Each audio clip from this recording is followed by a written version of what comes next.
Welcome. The first thing I'm going to show you about making tacos, since I am Mexican, is the guacamole. And this is made from aguacate, which is called here avocado. And my earliest memory of any kind of taste is of slices of aguacate that my mother had served me in small slices as a 2-year-old perhaps. So this is how we cut the aguacate. I cut around it, and then to remove the pit I simply do this, and then deftly with my beautiful tool, without wasting any at all, you could do this with a spoon as well, like a large tablespoon, I remove the flesh from the shell. Yes? And so we'll do another one. Make sure you remove the stem, and like so. Quite simple. Then I use my special tool and remove the flesh from the shell. And there's a little more in there. Don't want to waste any.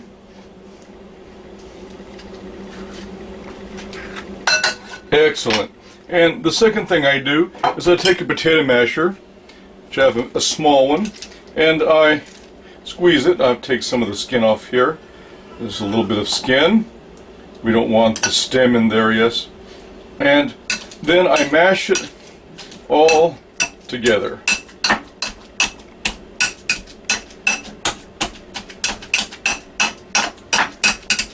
Until it's about the consistency of mashed potatoes, yes?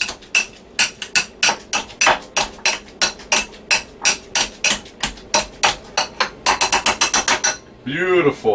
And then I have prepared some scallions, which I've diced up, crudely chopped, and chopped tomato, and then about 2 cloves of garlic, like so. And I can mix those in very nicely.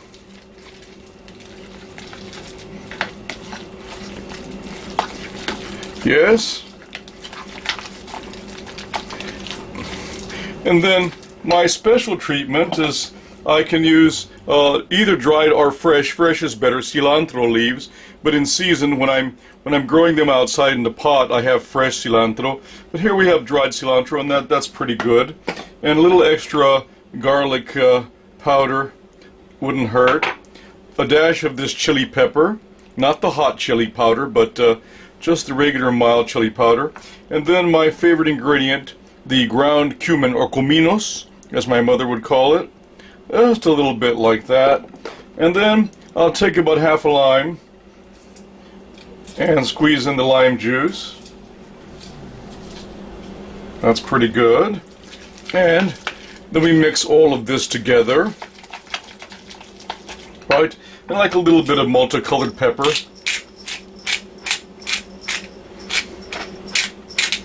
This is lovely. It comes in its own grinder.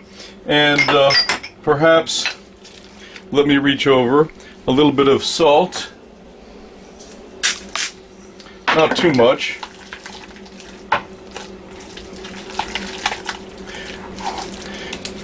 And that's quite lovely at this point. And let me try. Ah, yes. Perfecto.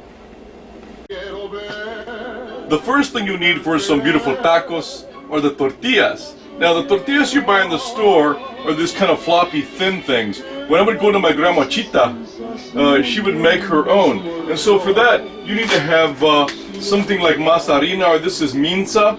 It is a corn flour, not cornmeal. Cornmeal is for southern cooking. This is corn flour, which is much finer.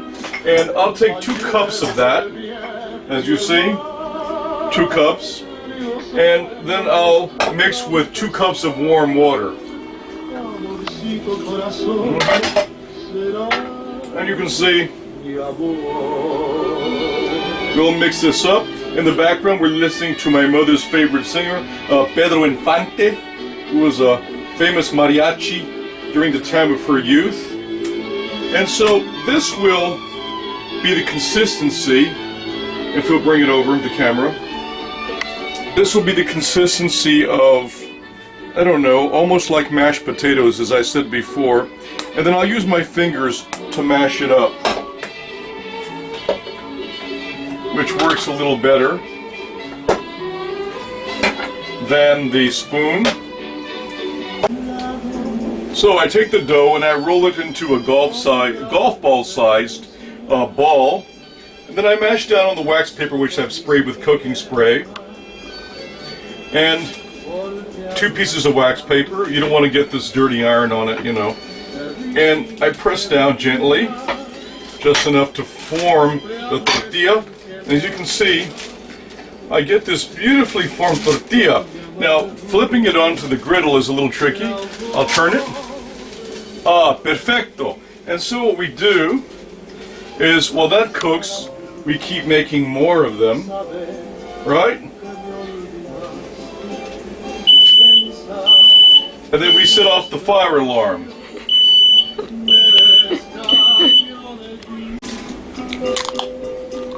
So, you hear the crunching of my daughter eating the guacamole.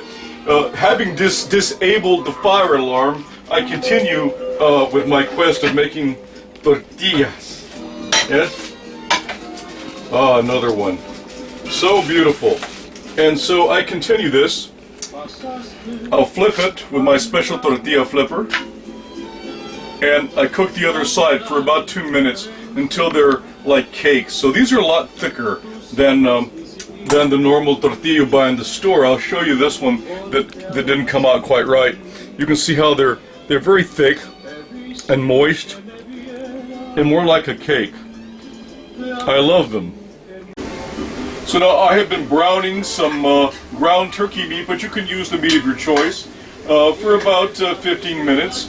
And now I'm going to make the sauce for it. And I take chili powder and perhaps a couple of tablespoons of chili powder, a tablespoon of cumin or cominos, and 2 tablespoons about of paprika, right, and pepper, salt, and perhaps a little more garlic powder, which I like, and then about a 1/4 cup of warm water. So bring the camera, you'll see that it has a beautiful color. And then I add it to the cooking meat.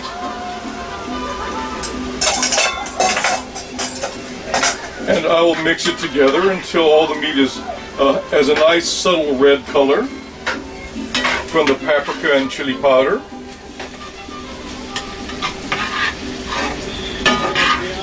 And I'll cook this until most of the liquid evaporates, and we'll have a nice spiced filling for the tacos. And then it'll be pretty much ready. It'll be soon to eat them in a few minutes. And we'll look forward to that. Now we're actually ready to eat the tacos, and so I take my homemade tortilla, and I love it because it has burn marks from the griddle, unlike the ones you get in the store. So I'll put this down, and our filling is the spiced meat. In this case, this is ground turkey. I'll put some on there. And then I like to put the cheese on. You have your choice. I have cheddar, but I have cotija, which I like better because it's bitter and a little bit more pungent than the cheddar. And it's a nice white color. I'll put some of that on. And then if you like, we can have lettuce. And just to point out that these tacos are authentic, not like the tacos with the hard shell, which are from Taco Bell, right? So these are, there's no such thing as a hard taco shell in Mexico. And so here is our guacamole, made from avocate, which is wonderful. And then you have your choice of salsas to put on top of it. We have the Ortega salsa, which I don't recommend since it's much like the packaged salsas you get at Taco Bell, much like ketchup with hot sauce in it. And then this is the Goya taqueria sauce, very authentic. I couldn't have made it better myself. so I'm going to use the Goya product rather than the Ortega. And you want to go easy with it, it is pretty hot. And then of course I made on the side arroz y pintos. And as I mentioned before, we're listening to Pedro Infante in the background, my mother's favorite singer, singing rancheras. And we're ready to sample our beautiful taco, because there's been so much talk of the taco truck, but now you have your own taco truck in your own house. And bien provecho.